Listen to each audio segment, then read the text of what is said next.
Topic 8-3 can be referenced in our whole textbook, Chapter 7, Section 2 on page 462 through 467. This one has 10 examples, kind of doing more of the same, similar polygons. So let's go back and look at the definition again. Similar polygons are polygons that have the same shape but different size. If two polygons are similar, then these two things have to be true.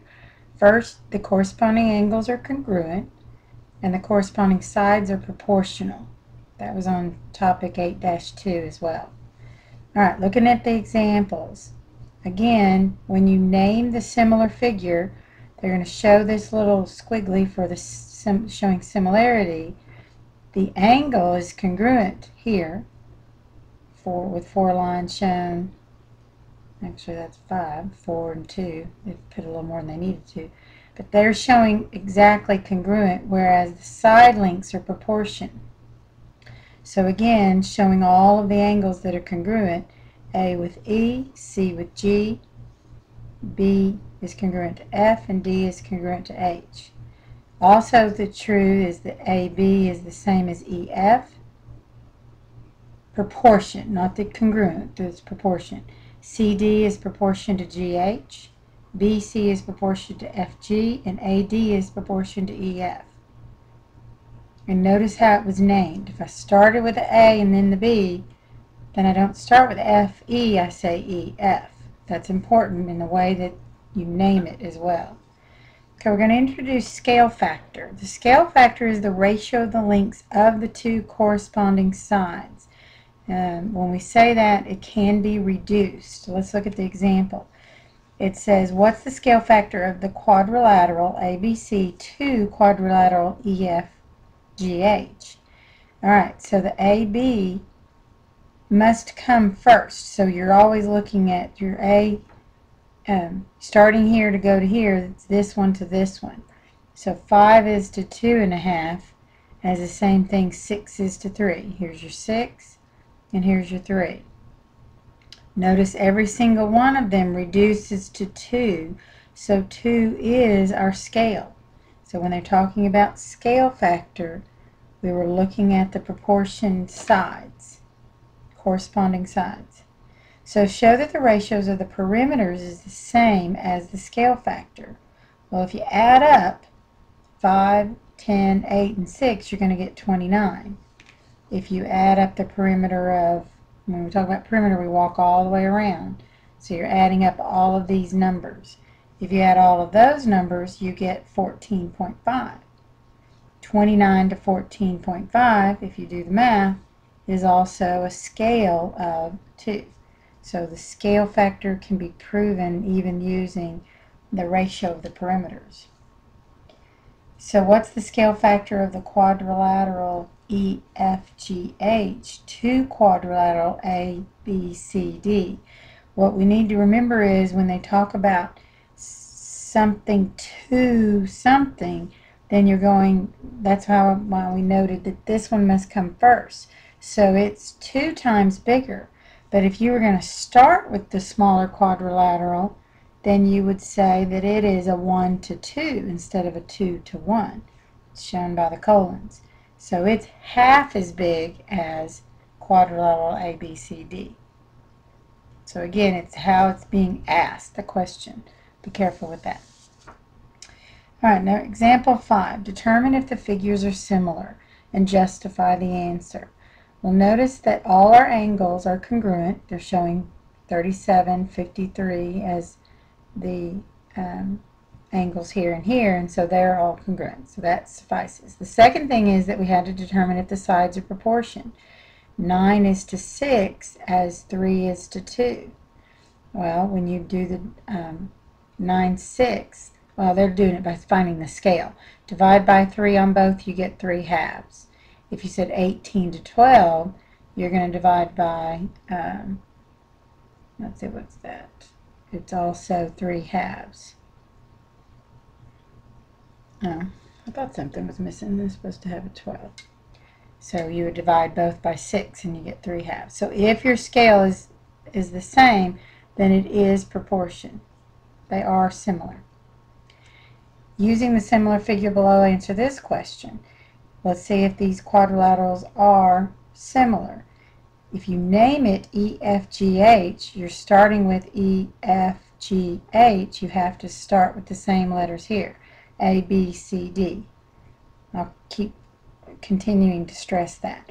So we're trying to find the scale, so you go from similar to similar, reduces to 1/4. Or if you show it here, what they're showing here is this is 1/4 as big as this one, or this is 4 times bigger than this one, is the way they're trying to show it. And notice this isn't necessarily to scale on the piece of paper, otherwise it would show that to be much smaller. So it doesn't specify the order of the scale, so it could either be that we're looking at 1/4 or 4 times as big. So if you've need more questions about that, ask your teacher. Find the following. We want to know X, Y, and Z, the values of each of those. You're always going to start with your scale factor. So if the scale factor that we're looking at is for X is 1/4, you are going to use your scale factor is set equal to your proportion. X is to 12. They just took this one here with this one here. Cross products would give you 12 is equal to 4x, which your x is 3.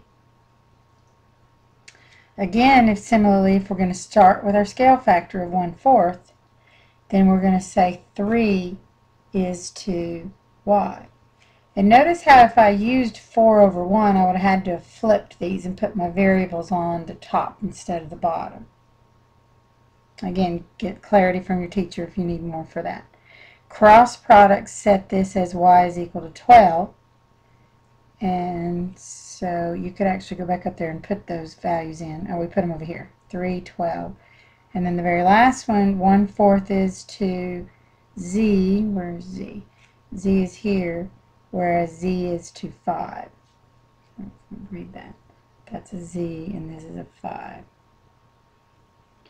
So this one's a little bit tricky. It's a fraction. So this is going to be 5/4. So how do B and D compare?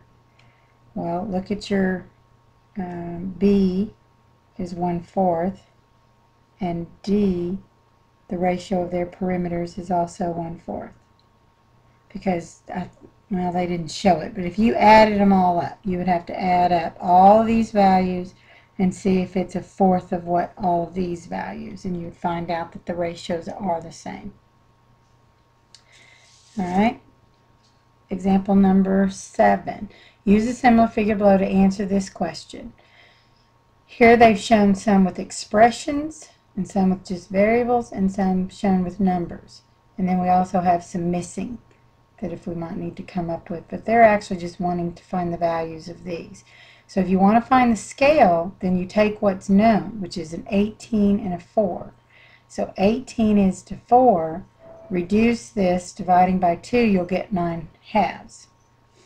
So 9/2 is our scale. So if you start with your scale into one of your ratios, x corresponds with 3, you're going to get 2x is equal to 27.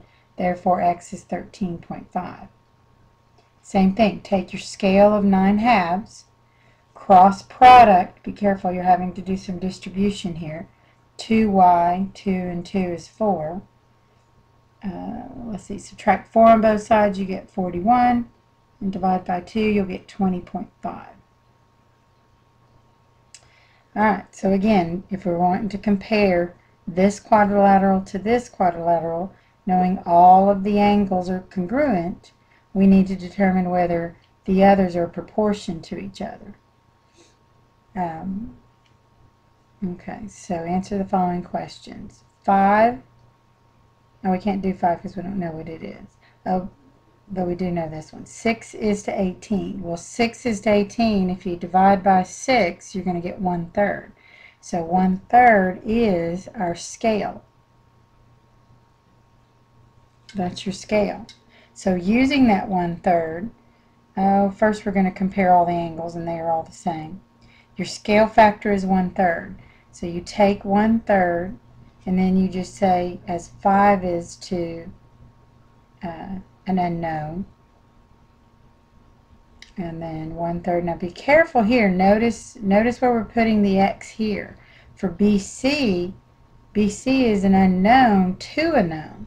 So again, you're saying the first one is it's 1/3 of this, so you have to start with the unknown on top and then go to the known of 9. So that's different than the one up there.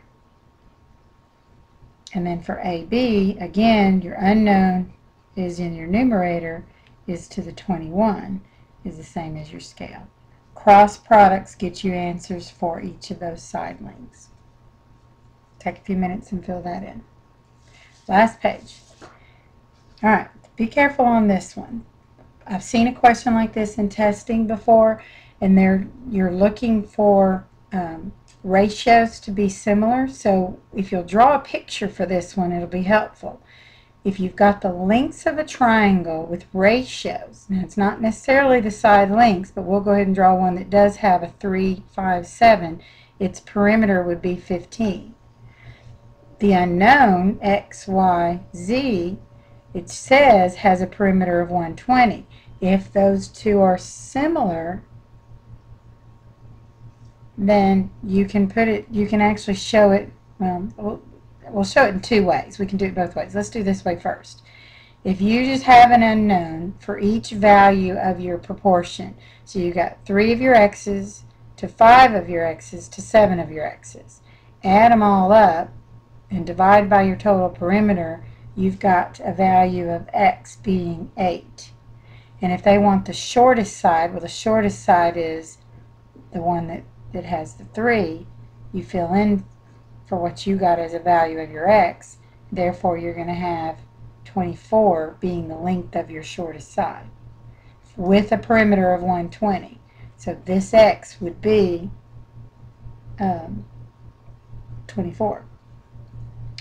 All right, so if you did want to just do it showing the scale factor, well, perimeter to perimeter is 120 perimeter of the unknown to the one that we could scale as our ratio numbers given is to a 15. Well, if you find the scale factor for that, you're going to come up with the same thing as we did if we just used it representative with x's. So again, if your scale is 8 times to 1, then your x is to your 3. Remember, it's this one. You're going from this one, start with this one, to this one. So if your scale was 8 to 1 and you did the same thing, your x would still be 24. Now this just shows it visually. This shows it x using expression. So in this one, if you want to do the ratios of 1x, 2x, and 3x, you have a total of 6x. If you've got a triangle, well, we know that the triangle angles, all the angles of a triangle measure to 180 degrees.